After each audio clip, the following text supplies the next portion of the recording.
there was an interview one day, and we went to the bathroom, and I had to do it for him. Oh. And it was before the interview. He's like, he's in his t-shirt, and I'm like, everyone's like, what's going on? I'm just trimming his thing, straightening it up for him for his interview. Yeah, all right, guys. What else did let's start. We're live. It was recording all this time. We're live. Chill. We're live.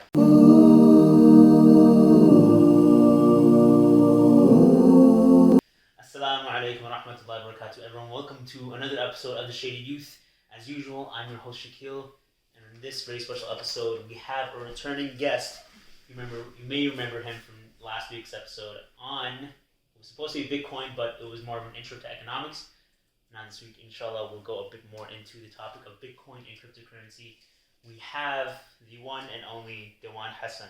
Wait, real quick though, should I use, can I get the presentation thing so I can go over them, like, because I have the notes. It's my fault. I'm so sorry. I did such a good intro. It's great, that's great. I'm so sorry. I just, go for it. You can expect me to remember 4 hours of stuff. You got it.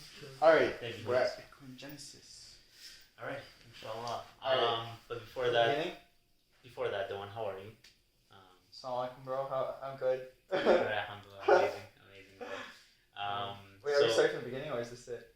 This is it, bro. Like, I don't think I'm gonna. No. Let's start from the beginning. I'm so embarrassed. Alright, go ahead. I'm not redoing that intro. Alright, you want to move to the left a little bit so I don't so close to the camera? You're okay, no, bro. I just don't like that. Angle's fine. Alright. You're okay. You look good. Don't worry. Alright, don't worry. for a little bit. Yeah, okay. Look, because the camera's scary. See? You know what Dewan did like a whole wardrobe training for this? Like he. No, this is how I dress at home. Okay, mashallah. Yeah. So from the beginning, let's do it. So. It's okay, bro. It's okay. Alright. So anyway, what do you have lined up first? Yeah. So I'm pretty awkward on camera, but okay. so I'll tell you will go better than last time. We're gonna look at both cameras or just this one. Look wherever you want, man. Alright, so today we'll be talking about Bitcoin. Last time I wanted to set a backdrop of some understanding of macroeconomics and these two forces in the economy, inflation and deflation. Inflation being the gradual rise of the price of things around us, and deflation being the opposite, when things get cheaper, like what we saw during the Industrial Revolution when things just became a lot cheaper to produce. Yeah. The reason why I did that is because having that understanding of economics really makes understanding Bitcoin easier, because Bitcoin at the end of the day is a currency that was created. Even though everyone talks about the technology and stuff, at the end of the day there's economics of Bitcoin as well, and so economics becomes really important. So today, inshallah, we're going to talk about Satoshi Nakamoto, this pseudonymous figure who created Bitcoin in 2008, but then he launched it I think in like 2009 January, and it was a very political decision that he made, because when the first block, or which is the set of transactions, was created in the Bitcoin blockchain, there was a statement that he published along with it, and it was the New York Times headline at the time. It was like, banks on the verge of bailing out, it's like the government's in the verge of bailing out banks, something along those lines, and essentially he was just saying they're about to print a lot of money, and we're about to bail out these corporations who acted very irresponsibly, giving mortgages to people who were not qualified for them. What year was it? This is in 2009, I think, around January. That's when the first block of transactions was made, and that was the message that was sent with it. And so he published a 9-page white paper. In it, he says that Bitcoin is a peer-to-peer electronic cash system, meaning it only requires two people to transact. There's no third-party intermediary like a bank. There's no PayPal, there's no Cash App. There's Shaquille and Dewan transacting however much money you want. You could transact hundreds of billions of dollars if you wanted to eventually, but now it's you could do tens of billions easily. Actually, you could do hundreds of billions as well. It wouldn't really matter. The amount itself doesn't matter. But yeah, it's pretty amazing having something like that, because at the end of the day, like, even when you're trying to transact huge amounts of money right now, whether it's gold or something else, you need huge amounts of security as well to move that money around. That's why the majority of our cash itself, like 97% of it, is actually digitally created. Everything else that we see as physical cash is just 3% or less of the world's dollars. Okay.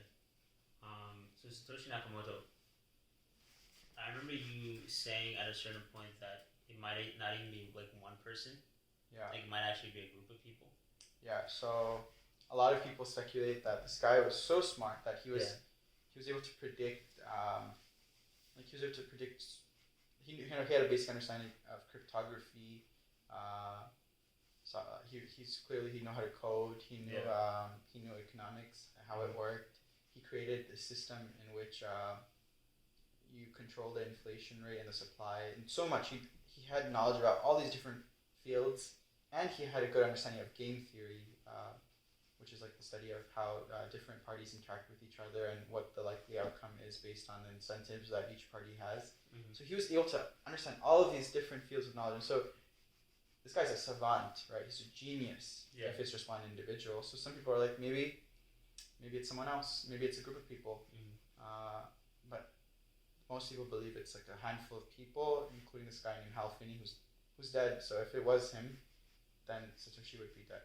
But other people don't really think that. But the thing about Satoshi is he has 1 million bitcoins that he initially had for himself, but he never moved them once. He never sold any. He never moved any of them. So that's something that gives people a lot of faith in Bitcoin as well. Like this guy believes it enough to not even sell it after 12 years, and now it's worth like $700 billion in total. But he has 1/21 millionth of that. No, one out of 21 of that. Sorry. 1 out of 21 of the million of the $700 billion. Because he has 1 million out of 21 million bitcoins. Okay. Yeah. So Bitcoin as a whole is right now 700 billion. Yeah. And he has 1/20th of that 700 billion. Yeah, he has 1/21 of that Bitcoin. So he's an incredibly wealthy individual. He just hasn't spent any of that money. That's around 35 billion. I can't do public math. Yeah, pretty much. That's like 35 billion. Yeah. That's crazy. But he hasn't sold it. Spent a single cent of it. He hasn't sold. No, he has never sold it. The thing is, if he did sell it, it would also give people more clues about his identity and stuff as well. But at the same time, he could also be dead. Who knows? No one really knows why he didn't do it. Or maybe he just believes in it so much that he's like, I'm gonna wait till this thing's a currency to so how what? Yeah, can you know? Oh my god, you're watching this okay if I should just call it. Hello, assalamualaikum. That other bro. Hello? Yeah. Nah, if I'm not finished record for you, I think that way I want to finish me table. But we're just recording. Okay. But I thought I call for you because you just interrupted the recording for a video, okay? Okay, assalamualaikum. You guys heard it, right? You have to eat bath before you leave. You serious? Yeah, that's what she said. Okay. Wait, it's awkward. You're not eating with us. It's okay. It's like, how are we gonna have guests over? Yeah, so sorry guys. My sister just called. We're with Shaquille and Rashad though. Yeah, and we're at my house, so my sister's like, they can't leave without eating. You're not gonna cut it off. Alright. We're good. You can continue. Yeah, so I do want to get into the specifics of Bitcoin and what it is. The history is very important too, but I just wanted to mention that it is a very political thing, right? Yeah. Some of the first adopters of Bitcoin. I think what a lot of people are attracted by, in particular with Bitcoin, is just the lore of it. Like, it seems like different from other cryptos, where Bitcoin, like with Satoshi Nakamoto, that seems like straight out of like a comic book. Yeah. Like his whole identity is secret. He did that whole cryptic message with like, the government would bail out these banks. I don't know. It just seems like super heroic, but also villainous at the same time. Like, kind of like what? Like kind of like Robin Hood. Yeah, kind of like Robin Hood, right? Yeah. So I do agree, and so early on, he's a very smart guy. So he first put into this forum with a group of cypherpunks, and these people were very. What's a cypherpunk? It's complicated, but these guys are like. I'm not the best person to ask that. See, cypherpunks are like. They're I don't want to get in trouble for saying like they're geeks or something, but they're like very much into they a lot of them share libertarian philosophy, but they're into like privacy and protecting and cryptography. Okay. and all these other things, bro. This is the one question that caught me off guard. But gotcha. at the end of the day, like these people, he put in this forum knowing that these people are gonna understand what Bitcoin is. They're gonna look at this and be like, wow, this just solved a very complex problem in software engineering, which is the Byzantine generals problem, which was essentially this problem that said you don't want the network itself. Just like when you had an army, you don't want it to be vulnerable at one single point. Like you can destroy the entire network just by destroying one single point, or because that one point is vulnerable. Just like if you had an army and I don't know, you just bombed the army. Well, now the entire kingdom's army is vulnerable because you were centralized to one single point. If you had one military base or something. Yeah. So Bitcoin itself is not centralized. You have, if you were to call the people who mine and confirm the transactions of Bitcoin, they're all over the world. And there's an incentive for them to do it because they get rewarded a certain amount of Bitcoin from transactions and new Bitcoin that's created. So he solved that problem in computer science. And so now you have this first decentralized network, computer network, that allows for you to transact monetary value from one individual to another without any intermediary. So these guys were like, wow, this is profound. And Satoshi himself, I don't know if he was really confident that it would be worth something, but he was like, maybe you should keep some in case it catches on.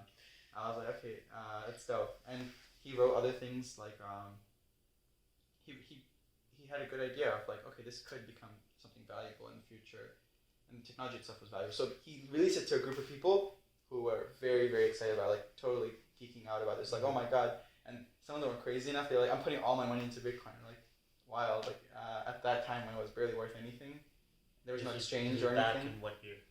Probably around 2011, 2010, 2012, around that area. But but Satoshi himself, he released this at 2009.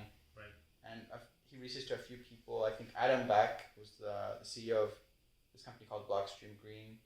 He was one of those people, and he himself is like pivotal to the community and a lot of the work that's being done around it. There's a lot of OG Bitcoiners who really ate it up, right? And they love the idea of it. And at the time, remember, there wasn't all this monetary incentive for them because yes, the value was going up a lot, but it was so volatile. Like imagine it going up, I don't know, like 20 times and then falling 90%, and then these guys are holding through it. These guys are holding their Bitcoin throughout that, which is really amazing. And then some of them are like, hey, I don't want to use the government's money, so I'm gonna put all my money into Bitcoin, even though it has that crazy volatility. That requires a crazy amount of conviction in Bitcoin itself. So Satoshi was smart in knowing this is the forum that I should probably release this into. So yeah, that's why it was so important. Gotcha. Okay. So right now we have no idea where he is, what he's doing. Yeah. The question arises: how do we know that he himself has not done something? Because Bitcoin is like essentially his creation, right? If we don't know anything about him, how do we know that he's not gonna mess with it? Yeah. So because he didn't just create a network that's distributed across a bunch of different nodes and miners. That's what we call them. Can you define those? Yeah. So Bitcoin itself, every time there's a transaction that's sent, it's a distributed ledger. The ledger itself records every transaction that's ever made. So every Bitcoin that was ever created from the very beginning of its creation to now, we can look at the movement of those spikes. This is going to be a bad comparison. But you know how for all creation there's the Lawh Mahfuz, the preserved tablet? Yeah. That has every single second of Qadr written on it? Yeah. Might be a bad comparison. I mean, yeah. I'm not a chef, so I'm not going to comment on it. But So I don't know. This ledger is recording every single transaction that is taking place. Actually, a better comparison would be like the two angels, like just writing down. It's like the two angels where every single deed that you ever committed. So the ledger is like that. Yeah, okay. But it's very important because now you have. It's pseudonymous in the sense that you know that there's a transaction happening, that someone's transacting this value from one person to another. You just don't know who those people are unless you figure out whose wallet address that is, right? Or identify them in some other ways, dox them, right? Essentially, there's no way for you to really know. And so that's why like privacy around Bitcoin becomes a huge concern when you use these exchanges like Coinbase and stuff. because they obviously know who you are, and they know that which wallet you use to send money to another wallet. Gotcha. So that creates this point in which you can identify that individual. But essentially, the ledger records every single transaction that happens, and obviously, when you're transacting this, this network itself is a very big network with a lot of security, and a lot of people claim that Bitcoin is the most secure network in the world, because of the total compute power or hash rate of the Bitcoin network.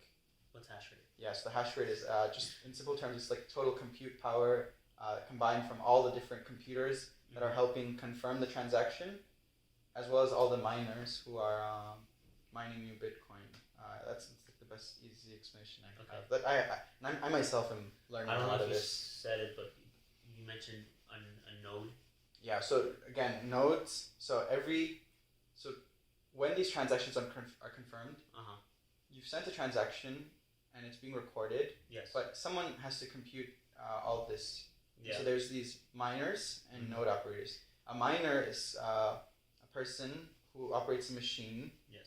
Or it's a machine that operates that people set up so that you can help.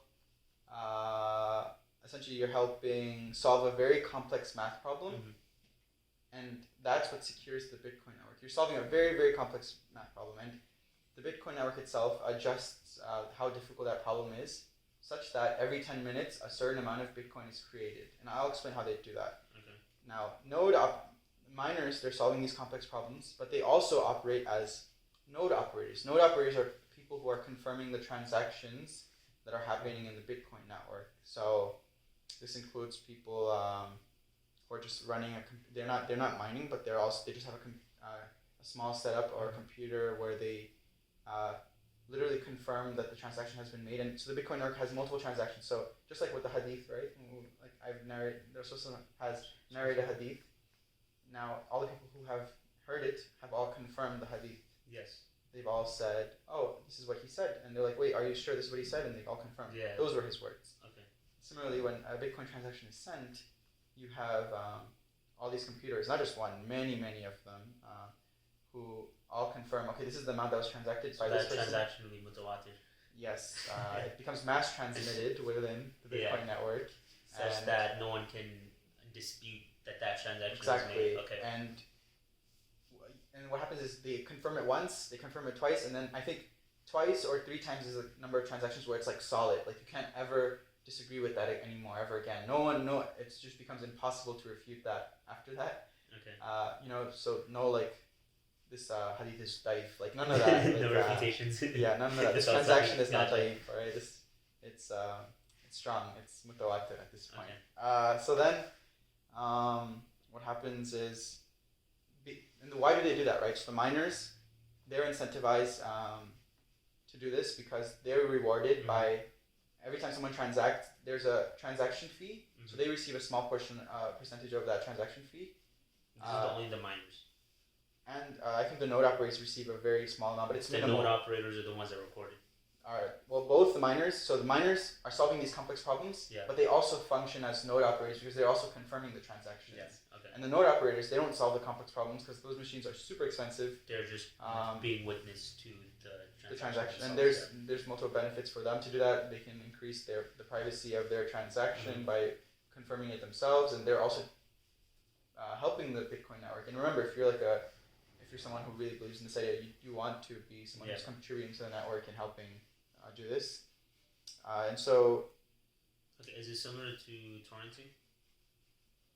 With the seeding and I wouldn't know. I don't know the specifics of that, but for the Bitcoin blockchain, that becomes very valuable because now you have a world in which you can transact monetary value from one person to another. There's no other party, and you can be so confident in this network, even though there's no one person behind it. There's a bunch of people behind it. Yeah.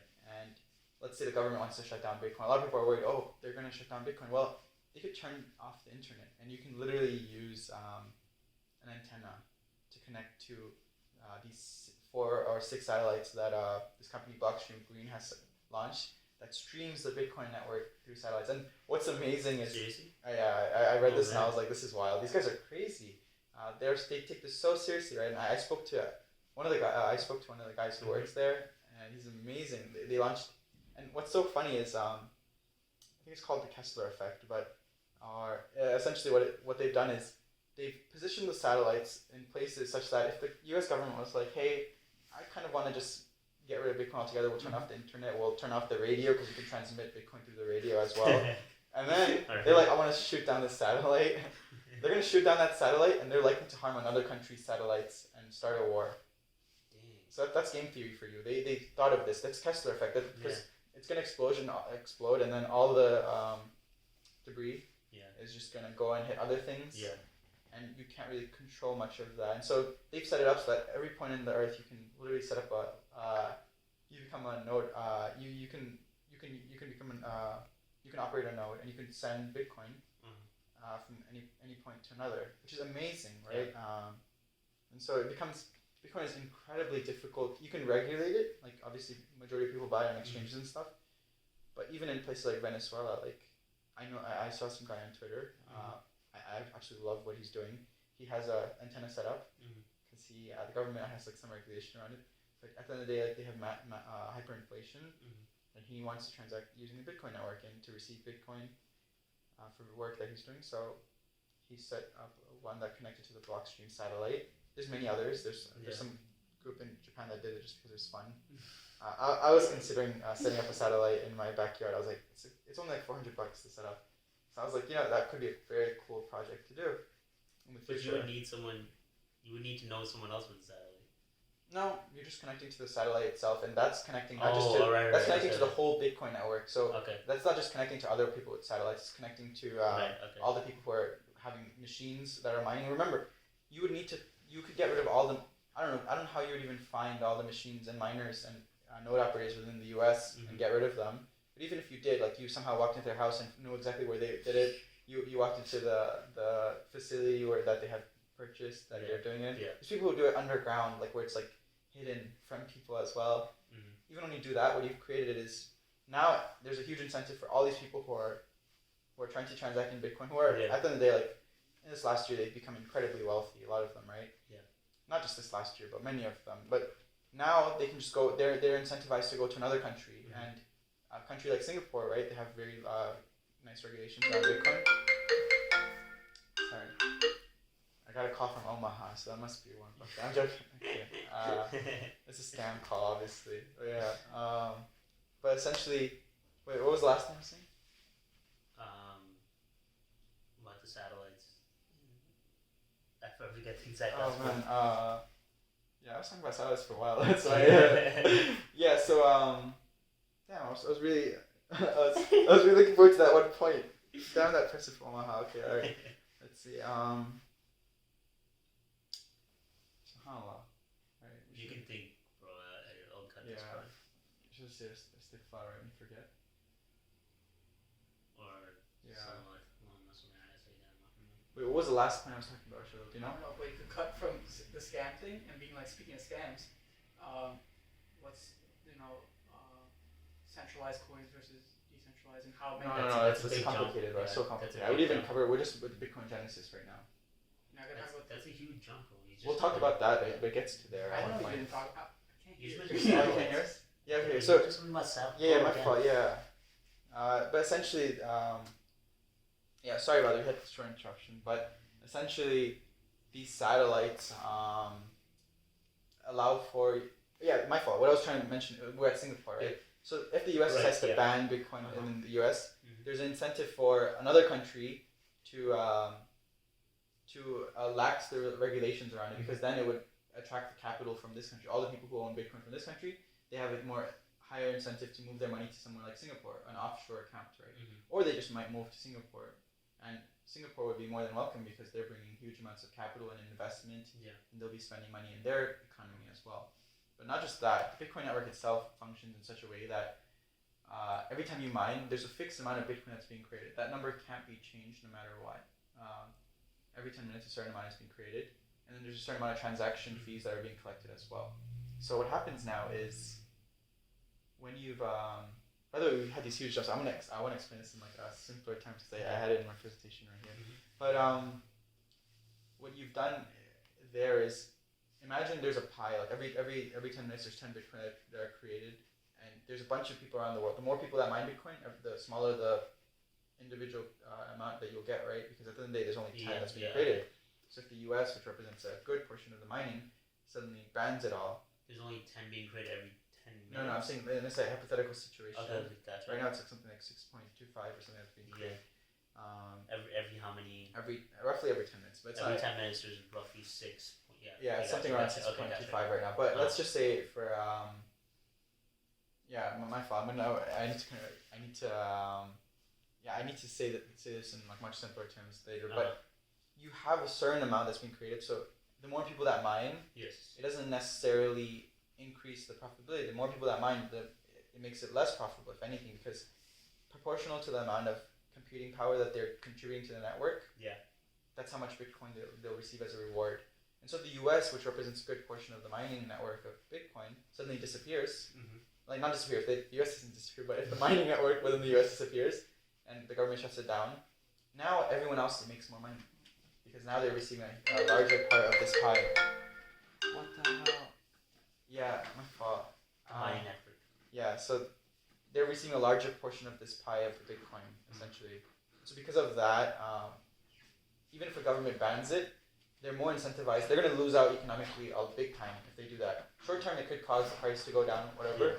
But long term, all these other countries are now more incentivized to allow Bitcoin. Because at the end of the day, like, you have this world where the dollar is dominating. And obviously other countries are competing.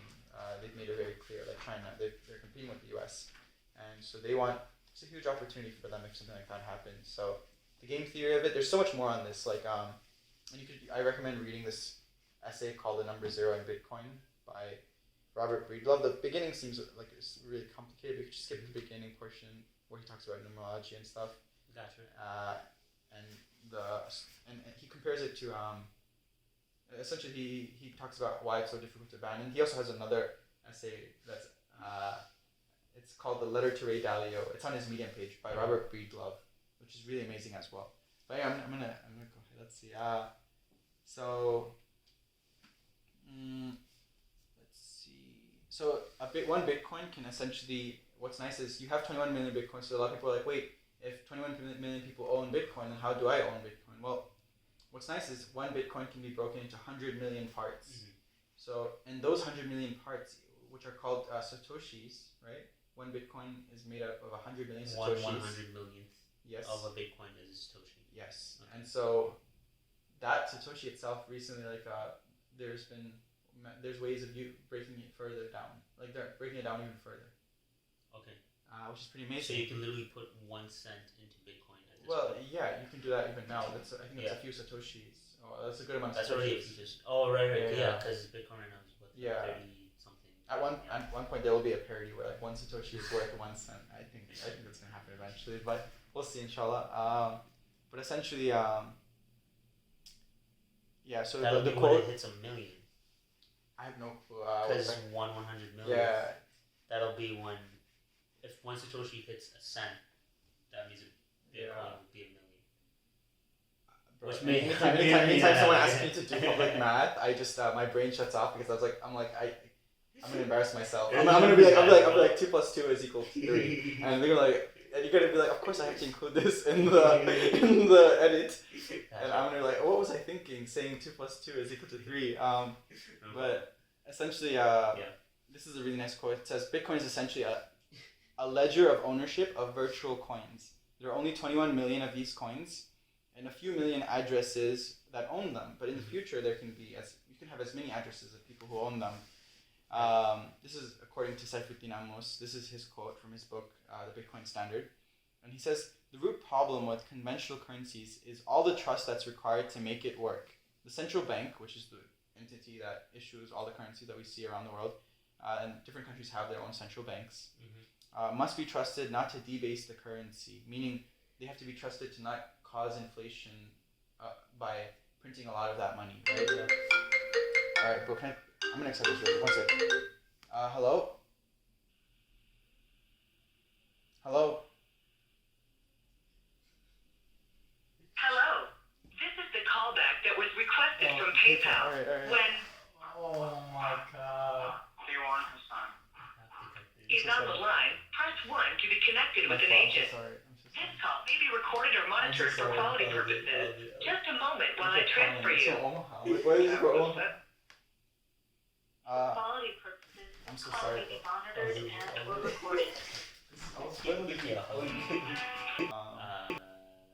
Alright, I was saying this quote essentially from, I think, Satoshi Nakamoto, where he says the root problem with conventional currencies is all the trust that's required of you from the central bank, right? Because you have to trust that the central bank isn't going to print more money than what they're supposed to and inflate the currency, like we see hyperinflation in all parts of the world. But you see different amounts of inflation going from country to country, and even the U.S. experiences inflation, but the government may not necessarily publish that in their official inflation reports. But we clearly see inflation in certain things that aren't considered in the government's inflation measure, which is, it's just unfortunate. But people in the investment community know about this, and they understand it very well. So, and he says history is the history of fiat currencies, which are currencies that are not backed by anything. As we mentioned before, we had the gold standard before. Even before 1971, we had money that was essentially backed by gold. And now you have currencies that aren't backed by anything. It's just a piece of paper and trust in the government, or trust that the government won't print so much money that it devalues. At the end of the day, it's an experiment. And so this is what Satoshi Nakamoto is talking about here. And he says history is full of breaches of that trust. And when he published that first headline on that first block of the New York Times title for that article, the headline for that day, essentially what he's saying is history has been filled with these betrayals from governments who have printed more money than what is sustainable to maintain the value of the currency. And this is what you're doing right now as well. In 2008, that printing was not sustainable for the country, and now in 2020, we're starting to feel a lot of the consequences of those actions back then. And so he's essentially just talking about why he created this, what his intention was, what was his motive. And it's a political one, and it's an economic one as well. Now you have a currency that no one can debase. No one can print more Bitcoin than 21 million. There will only ever be 21 million. And all these network people confirming the transactions, who are validating transactions and securing the network by solving these complex problems, they're all maintaining that there will be 21 million Bitcoin. This is how every 10 minutes this much will be dispersed and created, and eventually in the year 2140 or something, like, you're going to have no more Bitcoin that's created, and that's it.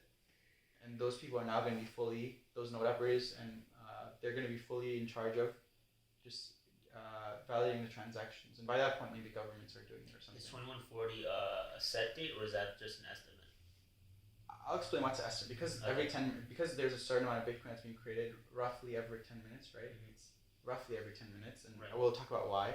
Because of that, you can't give an exact value of what you have a rough idea of which year around 2040. It'll be around 2140, but I just don't know the exact time because it might be off a little bit from there. But that's the year that I usually hear, that I've read about. And you can actually do a calculation, but again, no public math for me. Gotcha. So Bitcoin was created to be similar to gold. It has a limited and finite supply, but unlike gold, we don't know what the total supply of gold is because we haven't mined all the gold that exists on the earth. But we do know that they're both scarce in the sense that there's just only a certain amount of Bitcoin that's created, but the demand could be higher. But no matter how much the demand is increased, you can't change the amount of new Bitcoin that's being mined. You can't change that at all. But with gold, if there's a lot of demand for gold, what you can essentially do is you can go ahead and mine more gold because there's now a higher incentive to mine gold because maybe the price of gold is a lot higher now. But even then, I think Saifuddin Amos, the number he gives is the most we've ever increased the supply of gold is something like 2.3% in a year or 2.6%, somewhere around there. Okay. That's the most we've ever increased it. That's in comparison to the U.S. increasing the supply of dollars like 25% this last 12, 18 months, right? Right.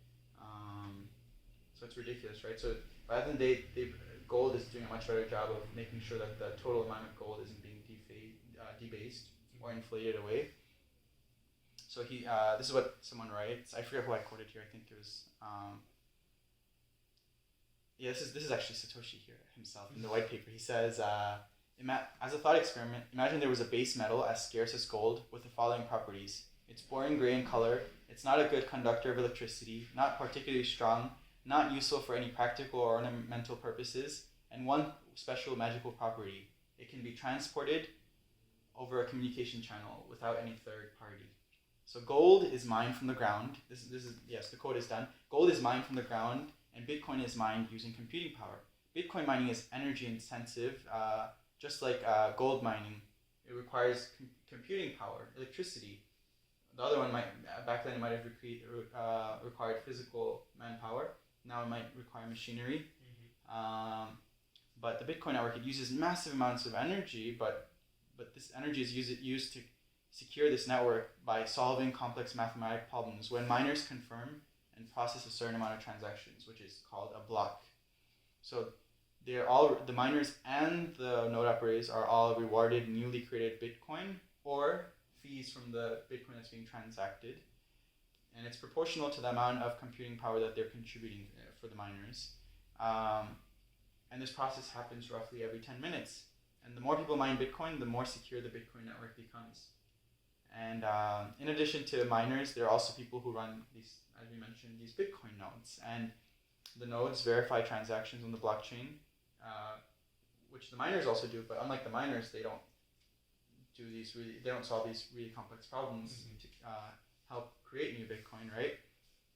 And so they're rewarded as well, but the amount is very minuscule. The node operators, it's just really minuscule. So each Bitcoin miner and node operator confirm every new transaction and keep a record of every transaction that took place on a public ledger that anyone can view. You can literally search blockchain.com and then search Bitcoin, and then you'll find it. Search Bitcoin blockchain and you'll find it. You can see every single transaction that's ever happened. And this is ensuring that the balance of each person who holds a certain amount of Bitcoin is secure and confirmable. You can trust that. Just like when you have on your phone, it says Chase Bank. You have this much money. Mashallah, you have like $100,000 in your bank, I heard. No. Yeah, so then at the end of the day, that's a ledger, right? They have a record, but you're trusting this one entity. You're trusting Chase Bank or whoever else that you work with to confirm, and you have to believe them that this is your money and they will give you that money. But every now and then, of course, there's problems. Like you want to send a transaction. Maybe you're trying to transact on PayPal and they suddenly freeze your account for like security reasons, and they're like, oh, you've been transacting a large amount of money, so now we want to just review your account.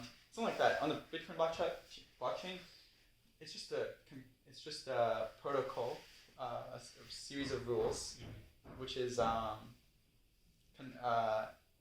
just doing what it's supposed to. So there's no bias there towards anyone, no matter what it is. And that's amazing. That's revolutionary in finance and economics.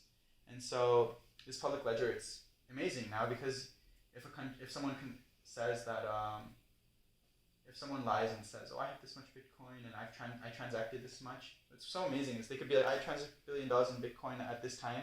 You just go to the Bitcoin blockchain. Did someone do that? And you're like, hey, you lied. Like, that's not true. There was no transaction of $1 billion at this time frame. You can confirm that, which is pretty amazing. It's even though you don't even need to know their name, right? You just need to look for that if that was done, and it wasn't done, right? And so the way you what's really nice is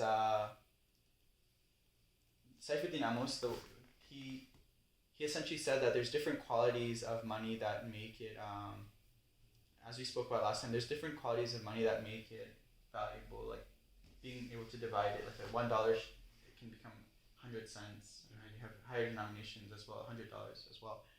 So the way, and they have all these different properties, but the most important property here is that the supply of the money itself shouldn't be able to be increased a lot. And so it always needs to be scarce. It needs to be scarce relative it needs to be scarce. And the thing that is best scarce, that also has all these other properties where easily transferable from one entity to another, where it makes all these other things really easy, right? Yeah. We had a list here. Let's let me make it quick. Let's see. We said it has to be durable, portable, fungible, meaning each of them have to be the same as the other. There can't be any difference between them. It has to be saleable. People have to. It has to be widely accepted, and it has to be verifiable. Like you have to be able to. This is the criteria for you have to money. essentially you have to be able to verify it's real, just like those bodegas, right? Where they check, Right. or they they used to buy gold coins, right? I think so, yeah. With Bitcoin, you just run a node and you confirm that the transaction happened, that you own this much Bitcoin. And you can see the public ledger, and you're like, hey, it's my transaction. It's on the ledger, and it's amazing. I'll show you. You can look at your Coinbase transactions, Shaquille. We'll search your wallet, and we're like, hey, you transacted this much, and you'll find it. Even though it won't say your name or anything, it'll just say this wallet transacted this much. And so the way you measure scarcity, Satoshi Nakamoto, what he does is he takes the stock of the amount of whatever it is. It could be silver, Bitcoin, gold, and he divides it by the flow. So the stock is the total amount that exists, right? So the number he gave was something like 200,000 tons of gold or something, right? Whatever it is, and you divide it by the total amount of gold that's created every year. So that could be, maybe like 1,000 tons is created every year. So you divide the stock by the flow, and you receive a number, which is a ratio. And the higher the stock to flow value, the more scarce that thing is. And so Bitcoin is, over time, because it has a specific supply schedule, we'll show you why it's incredibly valuable and scarce as an asset. Yeah. And it's a really amazing measure that he uses, and it led to these models that have been very good at predicting the price of Bitcoin and where it's headed. But we'll dive into that a little later. But essentially, we'll talk about Bitcoin supply schedule, how new Bitcoin is created, how the process works. So Bitcoin is a protocol, which is a set of rules, as you mentioned, that decides how everything happens within the Bitcoin network. So the protocol began by creating 50 new Bitcoin per 10 minutes. Every 10 minutes, there's 50 new Bitcoin. This is back in 2009 when it was first created. Yeah. When these people were mining, imagine you were like one of the few people mining. You could get 50 Bitcoin. Like if you were the only guy mining, the first guy, you would get 50 That's Bitcoin. Crazy. That is insane. Every 10 minutes. If you held it for... If you held it, you're a pretty rich guy. Now, then after 4 years, what it does is every 4 years, the amount of Bitcoin that's being created every 10 minutes gets cut in half. Okay. So instead of 50 Bitcoin being created every 10 minutes, now it's 25 Bitcoin that's being created every 10 minutes.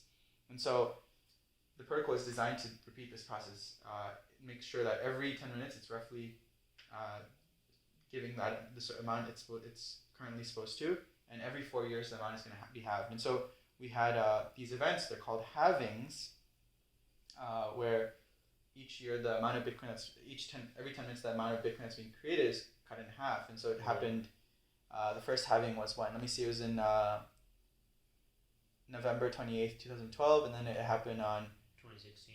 Yeah, and even when it was first created, I think some people consider... So it halved in November of 2020? Nope, and it's not exact, and I'll tell you exactly why it's not exact 4 years. Yeah. And so there's a second halving on July 9th, 2016. And we remember the year after that, it was like the boom and bust, right? Bitcoin went to 20,000. Completely dropped. Yeah, and then recently in May of 2020, it happened. And so during lockdown, and what's amazing is it was so poetic. Like the government decided we're gonna print obscene amounts of money, and the Bitcoin network was like, we're gonna restrict the amount of money that's being printed in the Bitcoin network. We're gonna restrict the amount of Bitcoin that's being created. Right. So the government increased the supply of money exponentially, and Bitcoin cut the new supply of Bitcoin in half.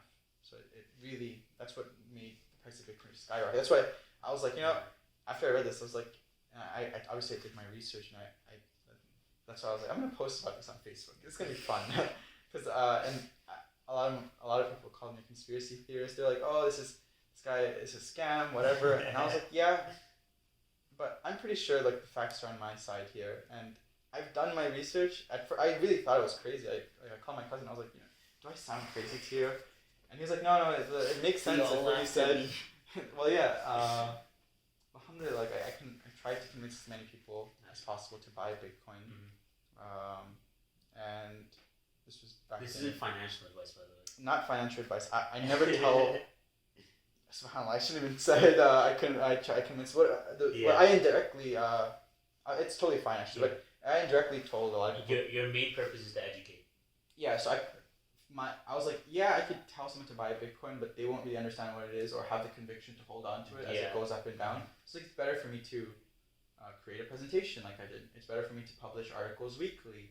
It's better for me to hold seminars about this, have conversations with friends who may be convinced by it, or they'll also go ahead and tell others about it. And I was like, I want the Muslim community to really benefit from this. And hundreds of thousands of dollars were invested into Bitcoin. And I got way better reaction than I thought I would. And so many friends called me like, I read your presentation. I'm gonna go ahead and invest $30,000. One friend called me and said that. Another one was like, I didn't even know he was this wealthy. He was like, and the only reason I know how much money he has is because he said something ridiculous. Because so there's like a certain amount of money that you're allowed to transfer to your exchange accounts, and he was like, it's gonna take me this many days to transfer all my money. And I was like, what are you talking about? Like, why would it take you? And I was like, oh, this dude is so rich. This dude is so rich that it'll take him like a week or two. And I was like, it was like $250,000, and I was like, subhanallah. Can you imagine the zakat on that? That's what. Well, I did imagine. I was like, I'm trying to get as much zakat paid on this as possible.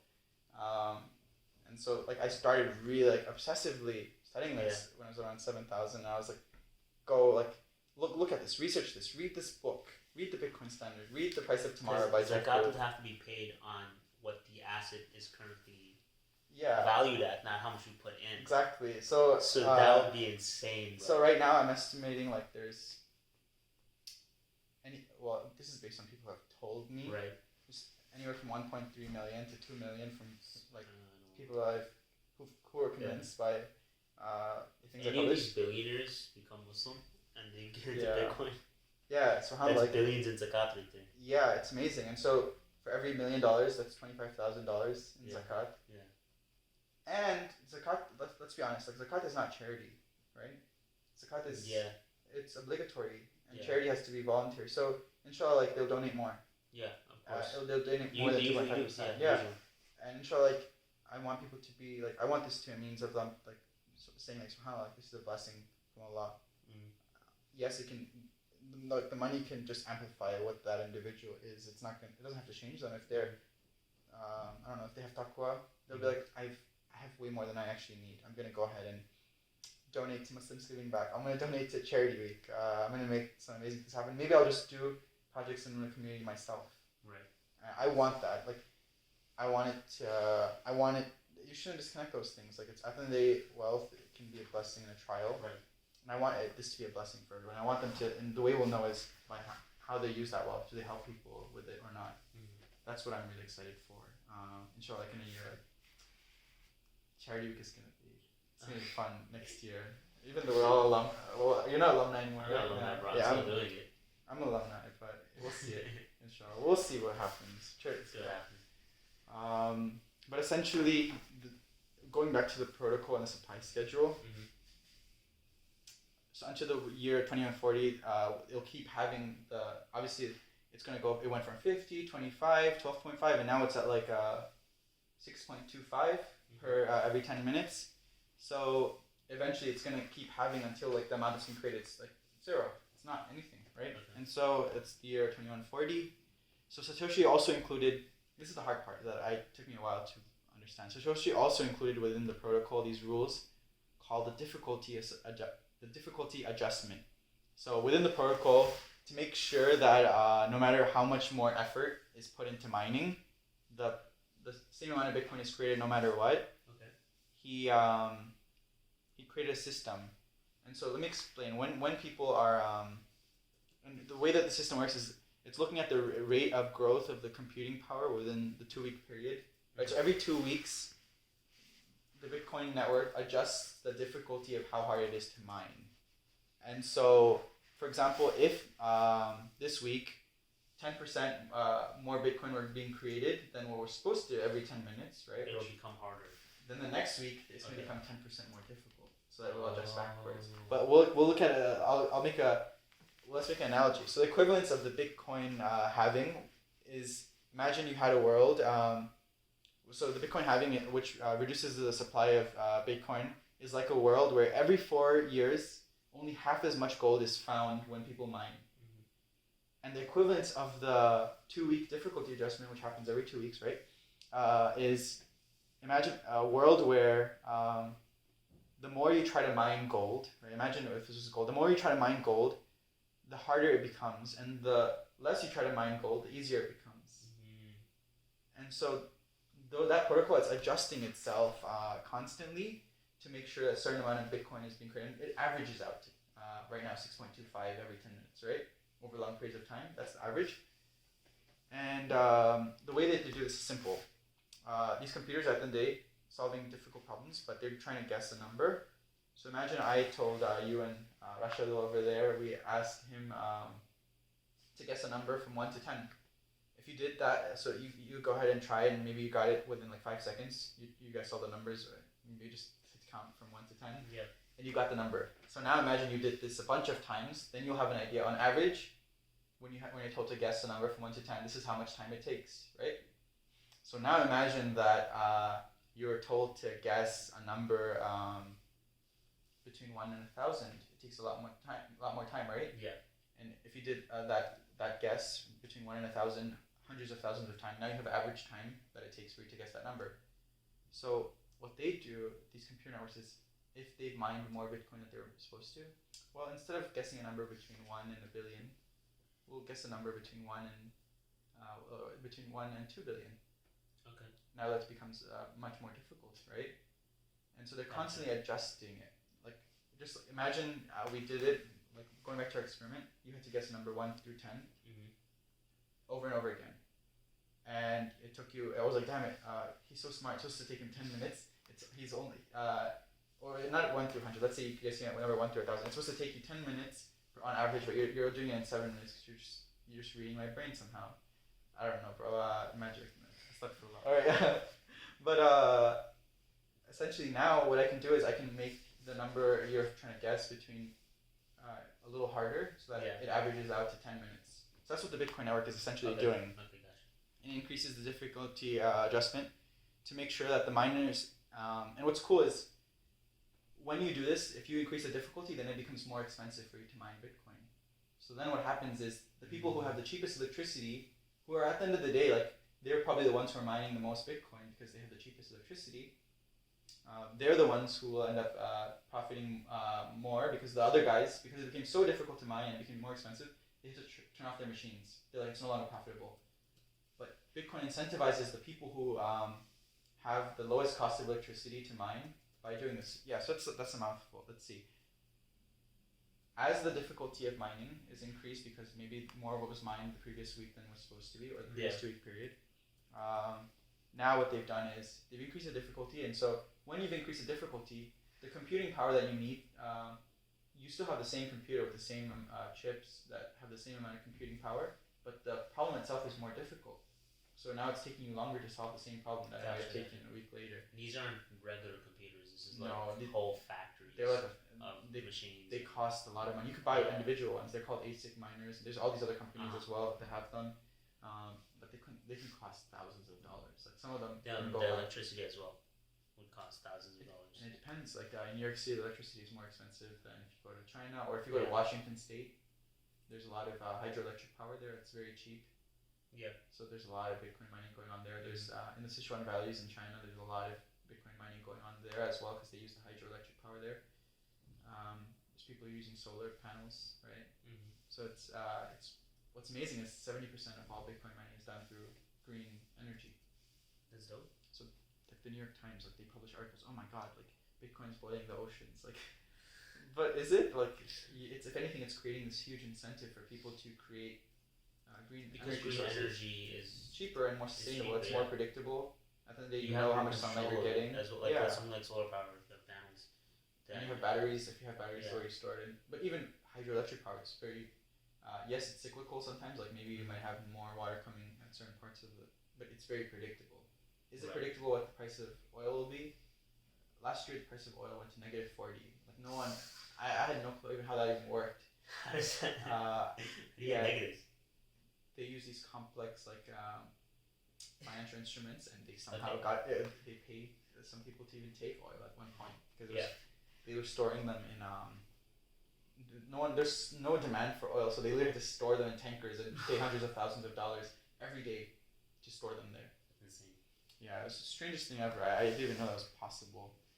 And so what's amazing here is because of this, think about this. Is there anything in the world whose supply is constant? Like, imagine if you want to buy, if there's a huge demand for iPhones, what happens? They'll make more, right? Yeah. There's a huge demand for candy or the local sa or whatever, they'll make more sa. Like, what is there in the world that no matter how much the demand is, there's no more, there's time? Yeah. What else is there?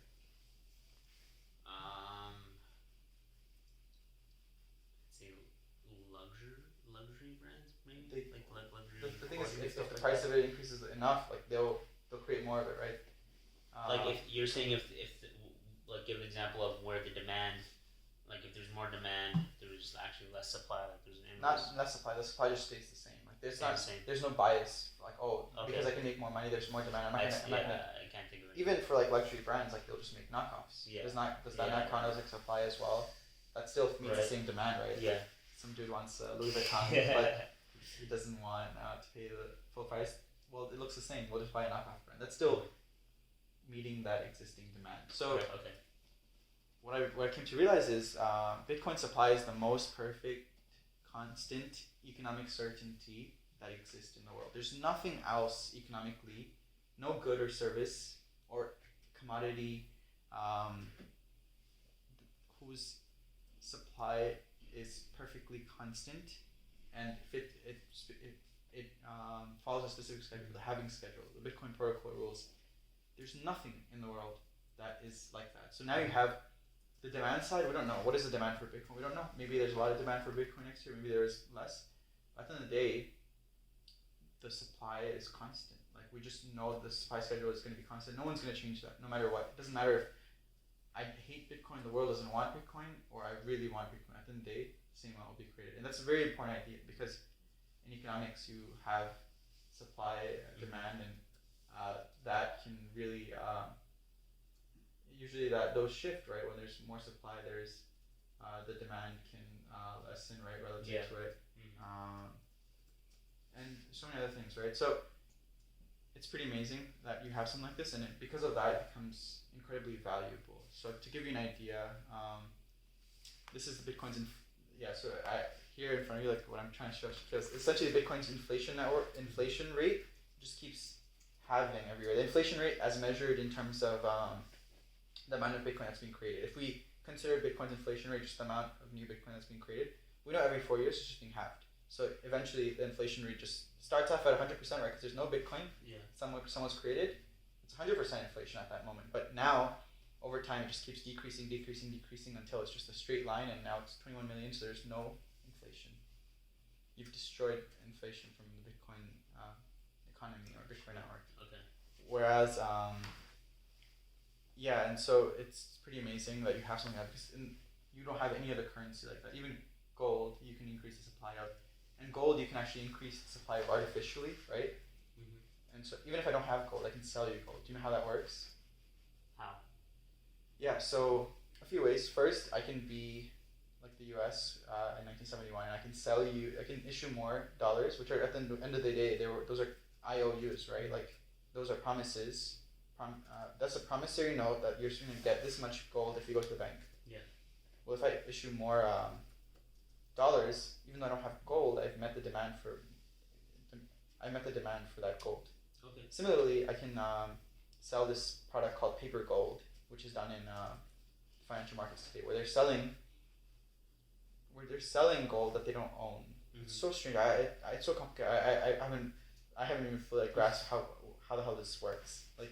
But they're essentially giving you paper gold. It's not actual gold. Yeah. You just have a promise that this is gonna, as the price of gold increases, this will actually increase. But you've if anything, you've diluted the supply of gold, even though you didn't create or mine more gold, which is it's dishonest at the end of the day, and that's what's happening with gold. But with Bitcoin, you don't really have that issue.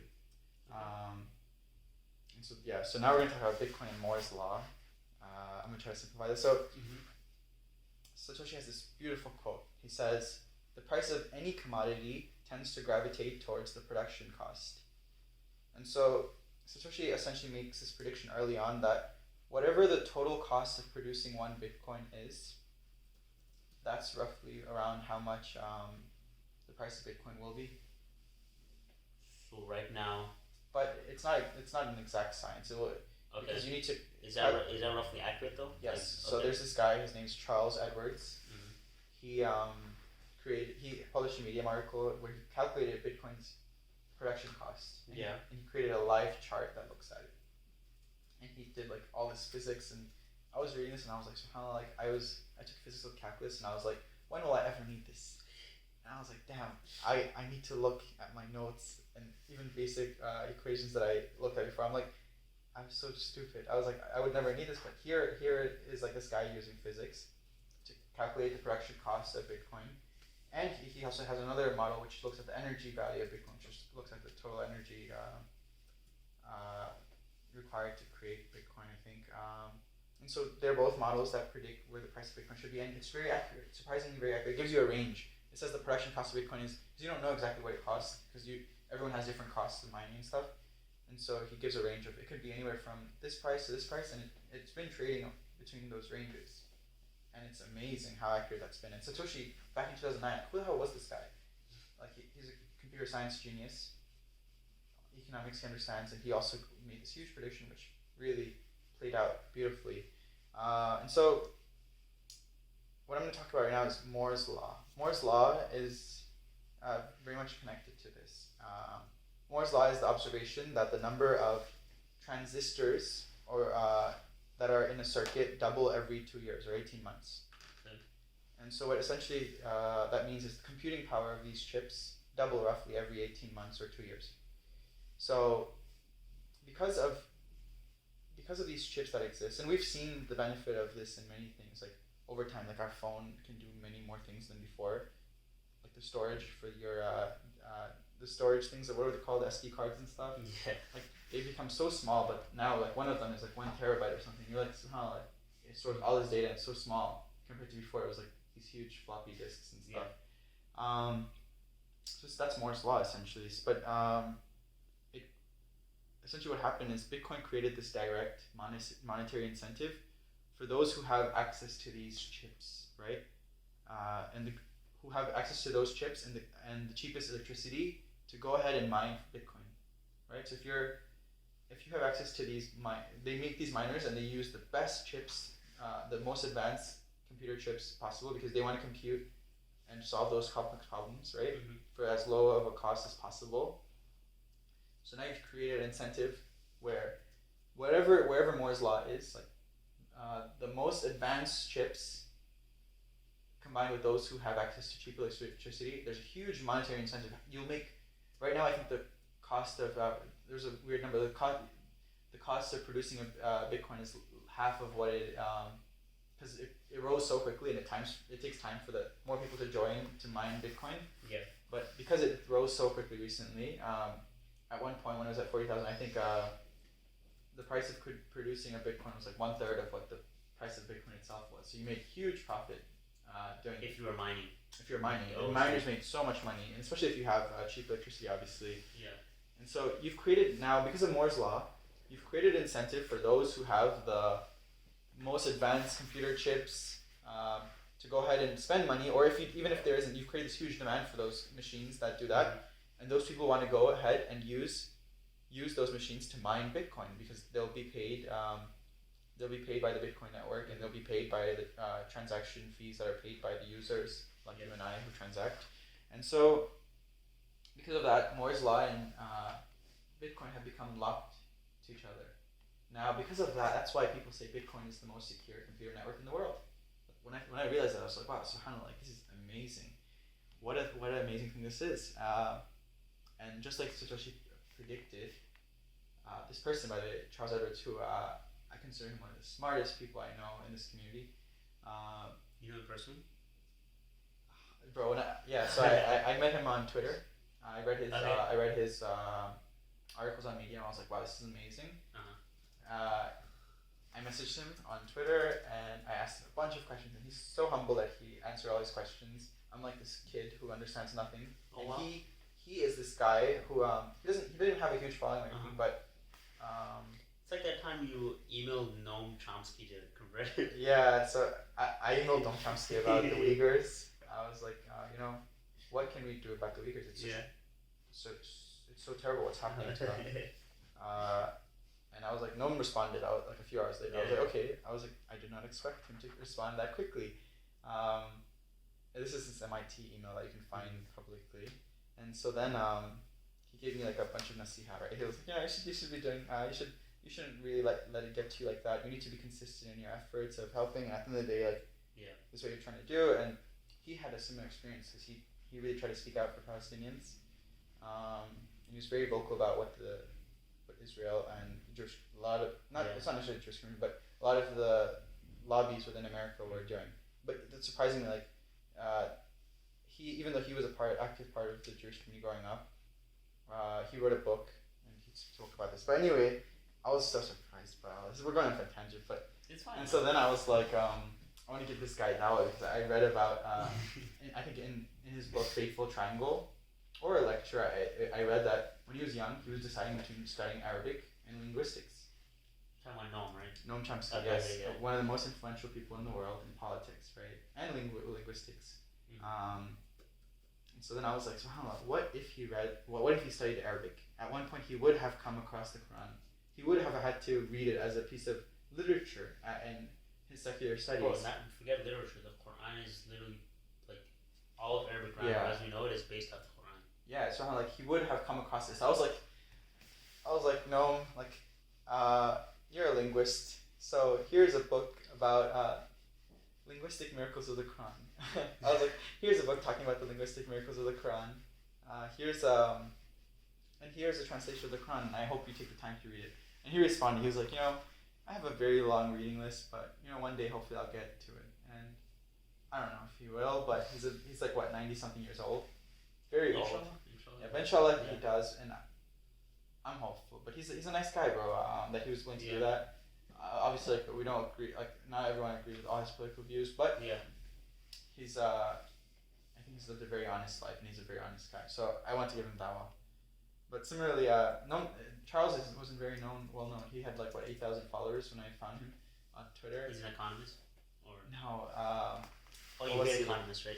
I don't hate economists. I just hate. I heard I wouldn't even say I just like certain types of economists who spew like that printing doesn't have any consequences in the economy. Yeah. Because at the end of the day, like, if you use their models to predict what's happening in the economy, you'd lose all your money essentially. Yeah. Or you wouldn't have done well at all. But Charles Edwards. Not Charles Edwards. Charles Edwards himself isn't like that. You were talking about economists, that's why. Okay. But Charles Edwards, he's a good guy. Great guy, mashallah. Okay. And what did he do before this? I think he was like an analyst or something. And he last year he decided to quit his job and just to start managing money. And he created this algorithm that trades Bitcoin. The computer, it's the algorithm that he has a set number of rules, and it decides to buy Bitcoin at certain times, to sell at certain times, etc. And and it's gonna sound ridiculous, right? But it's on his site, so you'll see it's true. He took his returns for Bitcoin were he not for Bitcoin, his returns for his clients, and it was through Bitcoin, trading Bitcoin obviously, but I don't recommend trading. He's a genius. I just buy and hold. But his returns were 50 times within 2 years. Like 50 times within 2 years. So when I was like, no way, this is true. I thought this was so crazy that 50 times within 2 years. And this is with Bitcoin trading sideways. What does that mean? Like, this is from like 2018 to like 2020. Bitcoin's just going up and down. It's not anywhere at that time, because there was no halving that caused it to rally. So I was like, I read this and I was like, subhanAllah. And so the way he does it is because he had, as Muslims, we're not allowed to short things, right? Okay, gotcha. It goes up, he rides it up, and he doesn't use any leverage. That's the crazy part. He doesn't use any leverage, which would mean to to use debt as an instrument to increase your returns. So if you had 2 times leverage, for example, and it went up 10%, your returns would be 20%. Okay. Right? So he doesn't use any leverage, but this is without leverage. So when I read this, I was like, SubhanAllah, what the hell is this? Like, I've never read anything about this in traditional finance books. How the hell did he do this? So I messaged another guy who runs the Investors Podcast. His name's Preston Fish. And I was like, is this real? Like, do you believe this? And he was like, yeah, I believe it. I just have no clue how the hell he's doing it. And I was like, SubhanAllah, like, yeah, I have no clue either. He's just a really smart guy, and he's incredibly kind too.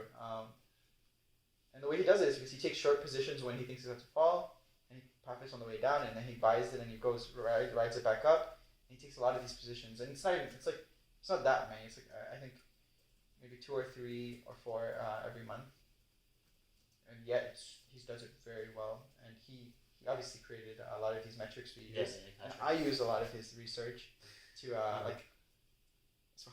this is such an unhealthy story, but he has this thing called the hash ribbon indicator, which predicts when Bitcoin has reached a floor price. Right? Okay. So when the hash ribbon indicator goes off, it's very complicated how it works. It took me months and months of trying to figure out just one article, which was like not a very long read either, and a lot of questions that were right now they sound like stupid questions, but I needed to ask those questions. Everyone starts somewhere, right? So the hash rate indicator predicts when Bitcoin has reached a bottom price, even though it hasn't fallen. Sometimes there's an event with miners that influence the price, and the miners don't sell any of their Bitcoin anymore, so it restricts the supply. And so when Bitcoin went up and hit 20K, and it came back to 16.3 once, and then it went back up again, I think. And at 4 a.m. I was up, right? So it hit 19.4K, and Bitcoin hash ribbon indicator, which is a live indicator that you can look at. He made it completely free, by the way. He didn't charge any money for any of this stuff. He made everything free, all his research. Wow. It went off that same week, but obviously we were waiting for it. And so then he posted something on Twitter, but I was already following what was happening. I was like, I already knew it was very likely. So that's why the 3 days before I posted on my Facebook, I was like, you don't believe in Bitcoin? Good, because you're going to love what happens next. Like, I love these doubters, because at the end of the day, I'm pretty confident in my research. So I was like, if you don't believe in Bitcoin, you're going to love what happens next. And then 3 days later, at 4 a.m., it hit 19.4, when it hit 19.4K, even though I had done it prior as well, but this time it was different. This time we had the hash ribbon indicator, which had gone off. And this time we had all these other on-chain data, which is another metric that I use, which I don't want to get into, inshallah. Okay. But which you can look into later if I can provide resources. But at 4 a.m., me and a friend of mine, Jipu, I don't know how much you did, but I emptied my bank. SubhanAllah. I put every cent into it at 19.4. Because this indicator, I put 200,000. I didn't say that. I emptied my bank. I emptied my bank, and I SubhanAllah, and then within 2 hours, it broke past $20,000, and it just kept going all the way to 40,000.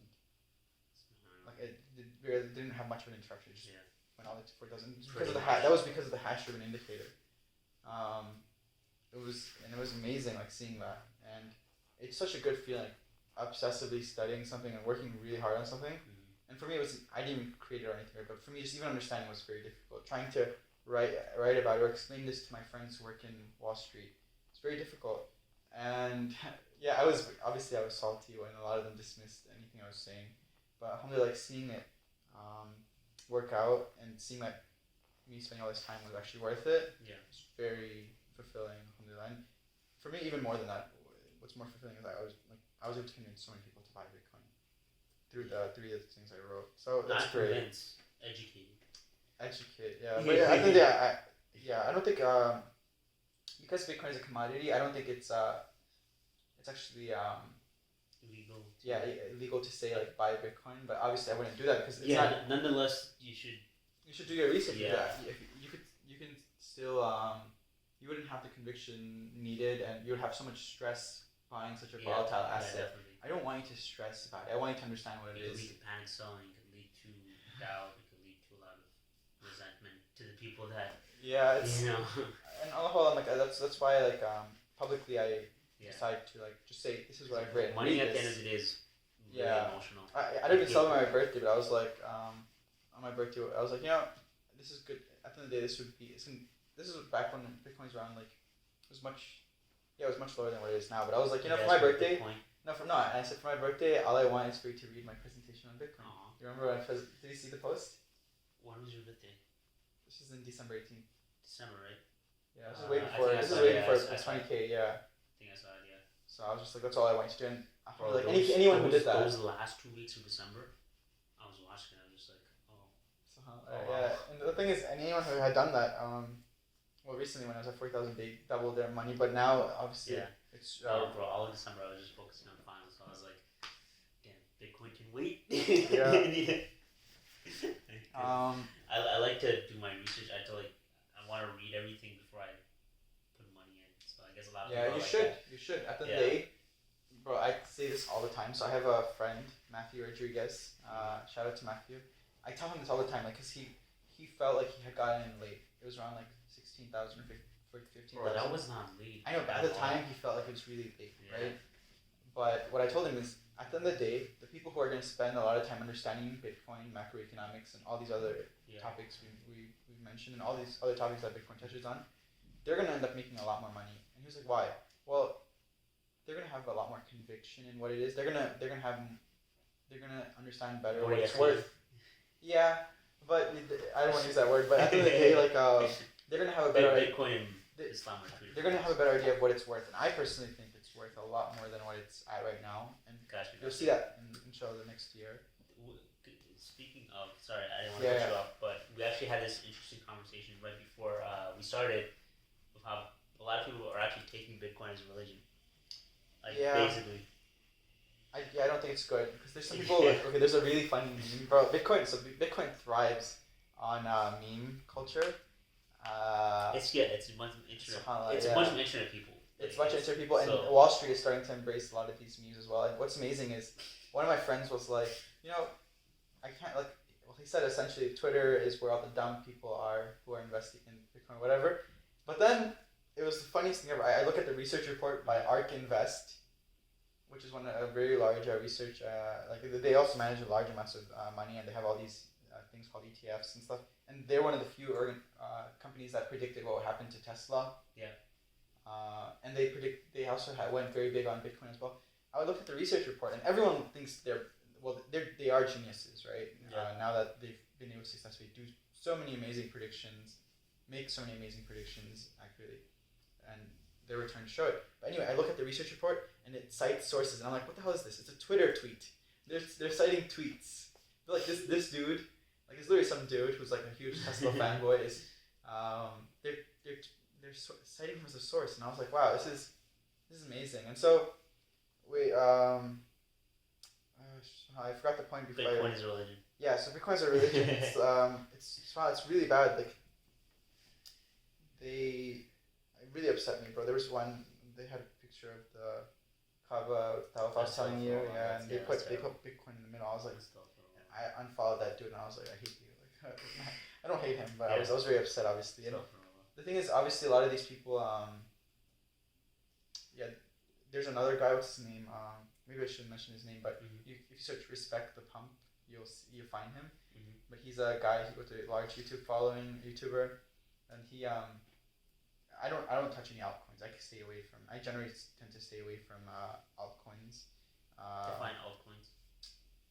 Alternative to Bitcoin. It's literally the name, which is so funny because they want to be something more than Bitcoin. Right. But even their name is So categorized anything not in Bitcoin within the digital asset community. Like when you include like Ethereum, that's Bitcoin an altcoin. Cash. Anything besides Bitcoin is an altcoin. What is considered an altcoin, but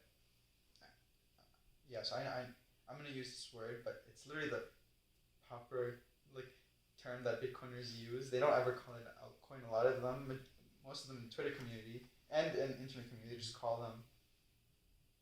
Yeah, you're gonna have to blur this. They call them shitcoins. All right, they call them shitcoins. You don't have to blur it. They essentially call them shitcoins. It's funny. Okay. And so this guy, I forget his name, but if you search "respect the pump," does that count as a curse? it's whatever. It's Right. whatever. But anyway, they call it. So essentially, he had this video where he apparently people paid for him to say this. He was like, if these altcoins are going up and if they're pumping, right, the price is going up, you have to respect the pump. And he's like, the pump is like a force. the pump is like a force in nature. You don't fight the pump, and if you don't accept the pump into your life, then and I was like, wait, he's talking about this seriously, like a religion, yeah. And I was like, wow, so this must be what it looks like to like worship money. Yeah. He's like, you have to respect the pump, no matter where the pump is. Don't reject the pump from your life. Like I'm like, what the hell is going on here? And everyone memed him a lot.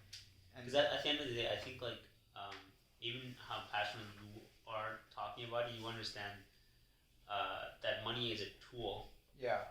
Not really the end goal that it can be used for something. It's like that, for example. Like so many people can benefit off that, and if your intention is for benefit, for the sake of Allah, somehow benefiting humanity and trying to make others' lives better. It's a consequence of like these people they're like very secular in nature, don't have any religion or anything, right? Materialistic, Not necessarily materialistic, but because Bitcoin is like this huge community. It's their first time being in part of a global community, right? So they see it and they're like completely accept it, and I respect this community. I love them. I think they're great. But there's individuals who treat Bitcoin like a religion, which is really harmful because at the end of the day, it's a great cause. Yeah. It's trying to solve so many problems within the world that at the end, a lot of these political and social unrests, at the end of the day, economic problems. People are financially unstable. Like I always make this point, like whether it's Republicans or Democrats, like at the fundamental level, like these people are angry about similar things. They're having difficulty. Like they have financial instability. They have food insecurity. They have job insecurity, and all these other problems. And sure, they can have theories. Oh, it's the Republicans that are spending this much money or doing this. They're giving it all to corporations.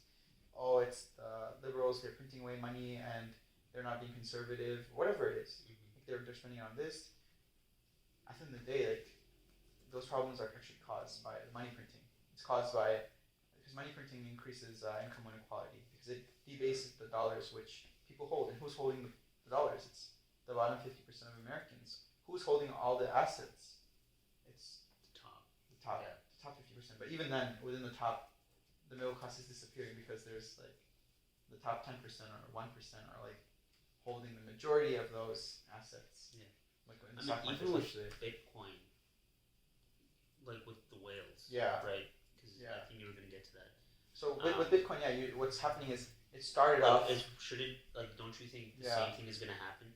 So what's amazing is because it's a public ledger, we can see how many Bitcoins stored in these wallets and how much is being moved from one place to another. So you can actually see the live data for this, and you can't deny it, right? It's literally the data as it is on the Bitcoin ledger, and as we mentioned, the Bitcoin ledger is this unchangeable, verifiably truthful thing. And so even with these whales, and you can define it right now. So whales are just, I think they own 10,000 Bitcoin or more, right? Or it could be one.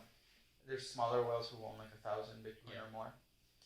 And so something like 2% of who are whales. Yeah. They own like 95%. I don't think it's 2%.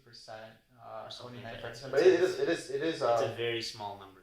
Yeah. Right. So what I like the trend that I'm seeing here is polar opposites. With money, over time it's becoming more concentrated. With Bitcoin, what we're actually seeing is the number of whales who are holding 10,000 Bitcoin or more in their wallets is decreasing, but the number of whales who are holding 1,000 Bitcoin more is increasing. So you're seeing, and what's happening here is you have the growth of an upper middle class. You're having actually that's but you have to understand 1,000 Bitcoin. Those 1,000 Bitcoin holders, a lot of them are institutions right now because a lot of institutions are coming into Bitcoin. And at the end of the day, who owns the institutions?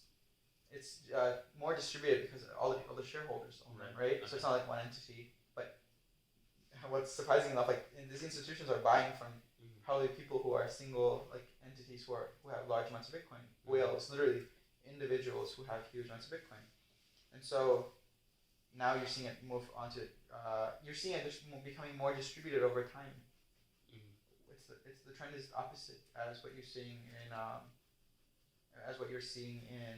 the economy with U.S. dollars and just the wealth in general, not just U.S. dollars, but like who holds all the assets. It's the opposite with Bitcoin. It was already concentrated when it started off because just the nature of it, right? It's not like you could have started off with the whole entire world knowing how to use Bitcoin without any of this. But now it's becoming distributed over time, and is it going to become very distributed, or are single entities going to end up owning a lot of Bitcoin? I don't know. We'll see. That's why for me it's like such a big deal. Like, I don't want people to buy Bitcoin and make a quick buck, and then say like, yeah, I'm selling. I made a 50% profit, or I doubled my money, whatever it is. You want them to hodl it. I want them to hold it long term. I want them to understand what I think is true. That Bitcoin is going to become very valuable over the next 5 years, including this year. Even when I was trading around 7,000, 6,000, I told my friends, I think there's something amazing here. And I want that. That's why it's so important for me to try to get the Muslim community and other people involved as well. Anyone really, and everyday people, because right now what's happening, like even recently we had it went to 40,000 and it dropped a lot, right? It dropped like 20% more, right? Yeah, around 20%, 30%. Over 20% actually. Yeah. So yes, that happened, and that volatility is followed by literally within the last month. It went up.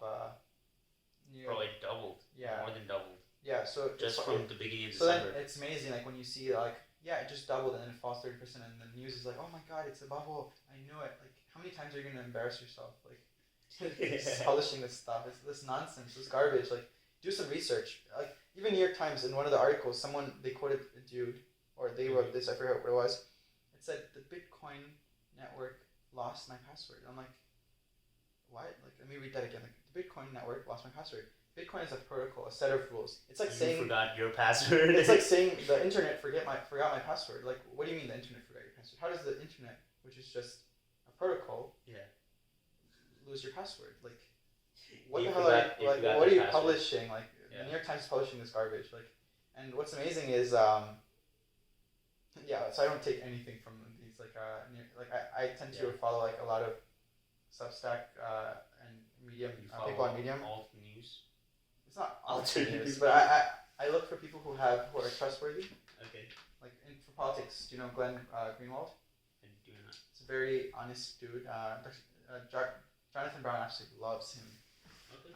But anyway, he's one guy that I follow. But there's so many other journalists and stuff who I consider honest people. And of course, they all have their biases. So I don't necessarily agree with them, but I do tend to believe that they'll be honest based on their track record. So I'd much rather follow them than some nonsense propaganda from like Fox News or nonsense propaganda. Like, let's be honest, like, even with liberal media, there's a lot of garbage propaganda where like they're thinking like they're some sort of saints where they're unbiased and so reasonable, but a lot of garbage published by both sides. So I'm just like, hey, I'm gonna trust where I trust. Gotcha. But what was the original question you were asking that led to this? I think Bitcoin being a religion. I think. No. Like just before this though. I could completely forget. How did we get to? We spoke about whales as well. Yeah. But essentially, I don't tend to I take my news from people I trust, and those individuals. It's not just one individual. It's like my email. Like, I get so many newsletters for politics. I get so many newsletters for finance, and what's happening right now is actually a lot of institutions are coming in. Yeah. That's what's so ironic. Like, you have BlackRock, Morgan Stanley, all these other institutions who are indirectly taking positions into Bitcoin. Like, they both, I think, took a huge position in a company called MicroStrategy, which is essentially like owning Bitcoin. Yeah. Except every time Bitcoin goes up 10%, MicroStrategy goes up a little bit more than 10%. Okay. So even with all these institutions and all these big names like Morgan Stanley, big names. Yeah. And it's not. Those are just two. There's even with all these, Bitcoin is still the only crypto that's fully decentralized. All right. So this is a topic of controversy. Okay. So when you have these blockchains, you have these node operators, as I mentioned, and what happens is, just like with Bitcoin, what happened was it grew organically. Yeah. And it was just released into the public, and Satoshi ran he ran the first nodes, and he mined the first few Bitcoin in his computer back then, and it grew gradually, naturally, organically. And now these other ones like Ethereum, which came after, he created it. He mined a certain amount. He had control over the network. He exercised the control over that network. Vitalik Buterin being the guy I'm mentioning here. Yeah. And then the network over time, other people started running their nodes, and it's important because the nodes, you have to have a certain amount of the consensus within the network, like certain amount of, you have to control a certain amount of the nodes or the mining network or whatever. I think it's just the nodes that allows for you to have control over governing the protocol. Who sets the rules? Can these rules be changed? What is the supply of that currency, right? Cryptocurrency. Well, I think the supply of Ethereum was changed 3 times. They also, Bitcoin's supposed to be a immutable ledger, but they've I think they also reversed the transaction for a lot of these altcoins, but they've reversed the transaction on Ethereum, I think, once. And so then, is it an immutable ledger anymore? Is it an unchangeable ledger of transactions? Can you trust that? Can you trust Vitalik and these other dudes, like other, not dudes, I don't know if they're dudes, if you do bets or whatever. So can you trust these people who have a large portion of the control over the network? I wouldn't trust it, because at the end of the day, like, the whole message of Bitcoin and the purpose of it was you don't trust a central bank. These guys are operating like a central bank because they have control over it. And he, as an individual, even like has huge influence over Ethereum as well, because he's the founder and creator, and they idolize him as well, right? Again, Satoshi, a religion, right? Yeah, so. Yeah, and whereas Satoshi, even Satoshi's idolized as well, but Satoshi is like a sci-fi figure for them, which is, and no one really knows who it is. There is he's an idea. Yeah, there's a series on YouTube that tries to find out Satoshi's identity. Yeah, have you watched it? I've watched a lot of research on this, but I don't know if I saw that specific one. Was it the one they find the Japanese dude named Satoshi Nakamoto? No, the poor dude, bro. It was I forget the YouTube channel, but he this same YouTube channel, they did like a whole documentary series on what is money? On the Silk Road. Is it Cold Fusion? I forget their name. I'm blanking on their name, but they did like a really good documentary series on the Silk Road. The underground, the first marketplace where people transacted using Bitcoin, but it ended up being a lot of illegal transactions. Yeah, like bunch of underground stuff. The dude who created though, he didn't have that intention. He was just like, okay, I'm just gonna make a site where people transact. Yeah, so the Silk Road, he did a whole few videos on that, and then he did a couple videos on trying to find out who Satoshi Nakamoto is. And I think he did. I didn't watch it fully. I didn't watch it fully, but he has some speculation to it. He probably thinks it's Hal Finney, or there's a few guys who everyone narrows it down to. I'll show it to you after, but there's still like a lot of people that are trying to find out who he is, like dedicating hours. There's a funny story. It was like they found like this old Japanese guy, not us. I shouldn't say old, but it's just the Japanese gentleman who they're like, wait, his name is Satoshi Nakamoto, and I think he works in like computer science or something. What a coincidence! And the guy was like, no, this is not me. Like, it's not me at all. And everyone's like, no, it's him. And obviously, like, imagine getting attention just because your name is Satoshi Nakamoto as well. And that's crazy. Imagine that name grew in popularity. I think I'm forgetting the details of the story exactly, but he there's like all these interviews. He's like, yeah, I am not Satoshi Nakamoto. He was like, during the time when it was created, I was at my job. You can ask my coworkers. He was like something like that. He was like, you can ask. Like, he's literally confirming like this is my alibi. You know, Ash Ketchum in Japanese is his name Satoshi. Is it? Yeah. I didn't know that. Ash is his first name Satoshi. The creator Pokemon's name is Satoshi Tajiri. Satoshi Tajiri. Okay. Tajiri. Yeah. That's the creator of Pokemon's name. Yeah. But Ash's name is also Satoshi. Yeah, they named it. What's his last name in Japanese? I don't think it's Ketchum, right? It's not Ketchum. It's definitely not Ketchum. Gotta catch them all. I don't know. Is that where it came from? You gotta catch them all, baby. And that's why it's called Ketchum. That's a tagline. You think so? That's why they called it that. Wait, seriously? You need a whole other episode for this one. That's crazy. Okay, so going back to Bitcoin. Yeah. So essentially, I'm not sure if this will be the last part, but the reason why it's so valuable as an asset is because right now it's more than anything. It's this thing called a store of value. Gold is a store of value because it's hard to when there's inflation and stuff, you go to assets that are likely to store your values and make sure your purchasing power doesn't decrease. Purchasing power being the total amount of things you can buy. If there's inflation, the total amount of things you can buy just decreases. So when you buy gold, you make sure that if there's inflation, your purchasing power is maintained. Now Bitcoin, unlike gold, is even more scarce. It's using stock to flow. It's going to become more scarce in I think a few years, but right now it's still incredibly scarce, and as we know, the supply has been reduced, and that's causing gradual. It's first a gradual and then sudden exponential rise, Gotcha. and it's likely to. I shouldn't give estimations usually, but this is I think very Gotcha. likely. It's going to. And that's why you always advise to never look for short-term gain. Yeah, so it's unhealthy because everyone's getting used to like, hey, like I just made like in a month you double it pretty much. and that's not normal. That's absolutely insane. But like what? Like some people are gonna make 20 times their money. They're gonna be like, if it hits 200,000, it'll make 20x or 40 times their money. Yeah. And that's not normal because then they're like, where do I get my next 40x? But at the end of the day, like this is amazing.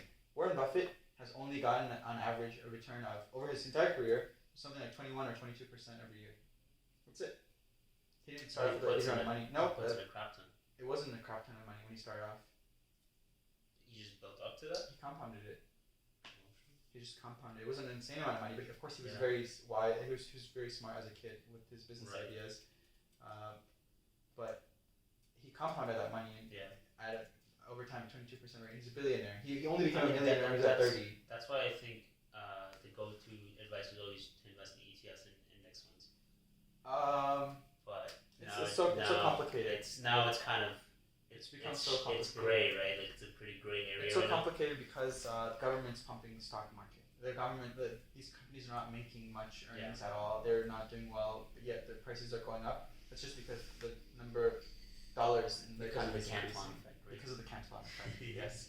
So it's so strange. I don't know. I have no clue if ETFs will. Of course, if there's clear inflation. I think you gave me that advice actually. Yeah, it's much better than way back. Yeah. Not advice, but you you gave me that book. So that book, the index fund, that's true. But right now, it's gonna be what I think more than anything over long periods of time. These ETFs, index funds, are gonna do very well. S&P 500, Nasdaq is more likely to do well, but they're stable. They're always gonna be there. They're not necessarily stable, but they're made up of so many different companies, so that if a few of them go bankrupt, well, you still have. It's not.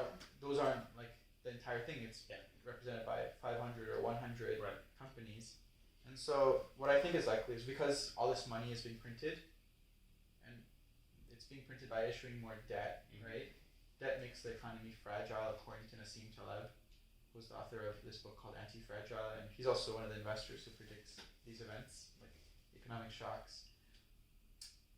I think there's going to be a lot of volatility. Like you'll see huge swings in S&P 500. And what's amazing is, over time, as much as right now Bitcoin is this huge volatile thing, I think Bitcoin will over time become the least volatile asset to exist. It's not. Charles was the first one to say that. You heard it here first, guys. You're gonna, but this is for very long. This is not my statement either. It's something that Charles had said. Bitcoin over time is going to it's just going to be because of if it becomes adopted more and more.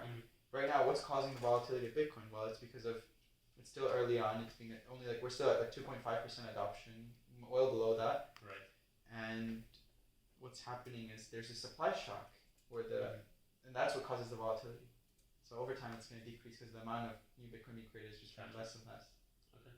But kind of like the reason why it's so valuable is just because you have a world where governments believe they can print infinite amounts of money, and those are not my words. Those are the words of Federal Reserve. The people from there, they're like, yeah, we can. There's no limit to how much money we can print. That's literally the quote. There's no. They're like, there's no. The guy from 60 Minutes or something, he was like, wait, there's no limit to how much you can print. And he confirmed, he's like, there's no limit. I tend to disagree, so I put my money in Bitcoin. Yeah. Well, I think that's a perfect way to wrap up. And the one I'm actually very surprised you didn't mention this, but the one's a fan of hodling.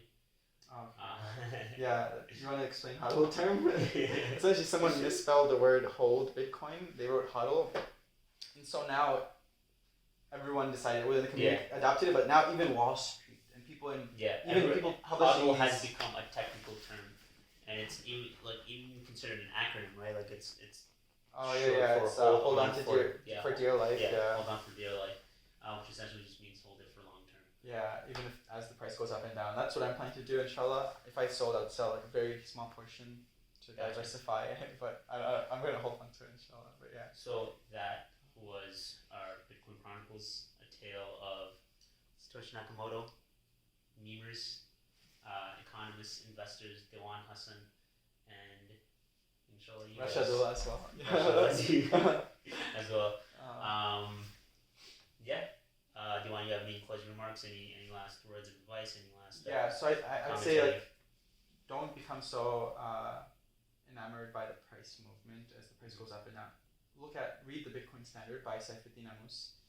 That's going to cover like all the important portions you need to know about Bitcoin. And I think the first 5 chapters of the book is just history and monetary history and economics, and it's written in such a beautiful way that's so simple to understand, not like our economists today. And then read the book The Price of Tomorrow by Jeff Booth, which is an amazing book.